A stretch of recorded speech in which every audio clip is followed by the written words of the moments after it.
3 years ago, Robert Rodriguez and Quentin Tarantino spent $67 million to make Grindhouse, a movie that nobody saw and grossed about $25 million, but it had a fake trailer for a movie called Machete.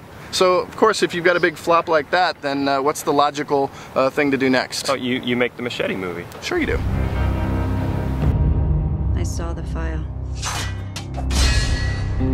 Rogue federal agent.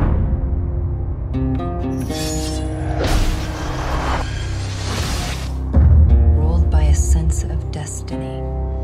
Machete.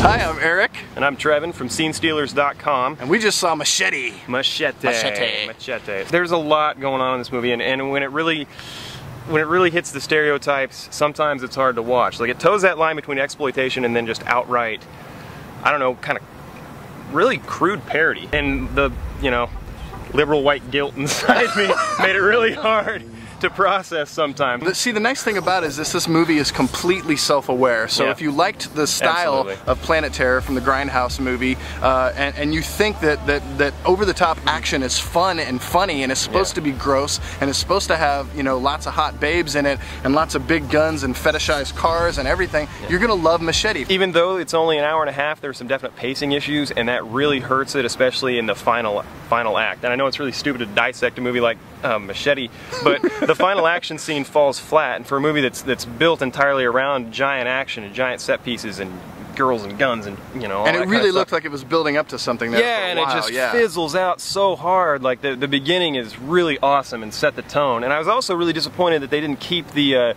dirty film effect for the entire movie. Yeah, they do it in the beginning, but the idea is it's supposed to be a Grindhouse movie, so why did they abandon that with the actual film? Everything else is rushed and thrown together. I mean, the editing is choppy, they move scenes, it cuts corners left and right, and we're supposed to forgive it because it's self-aware and it's an action movie, but at the same time, it is cheap. Let's make it clear, Rodriguez makes these movies on a budget, and the fact that he was able to make a movie like this gory, for this specific and small of an audience, and get it distributed through 20th Century Fox because they're going to do a Spy Kids movie, is pretty brilliant. The racial humor, the stereotypical humor stuff, it wasn't actually as bad as I thought it was going to be. I didn't find it offensive. I thought it was all in good spirit, and especially at the end when, you know, this is really a story, a thinly veiled, not thinly at all, veiled, about immigration. I mean, the entire movie is about, you know, illegal immigrants and the United States attitude towards them, and the politics is in there for sure, but it's not thrown in your face, and it's really entertaining. Part of his ability to shoot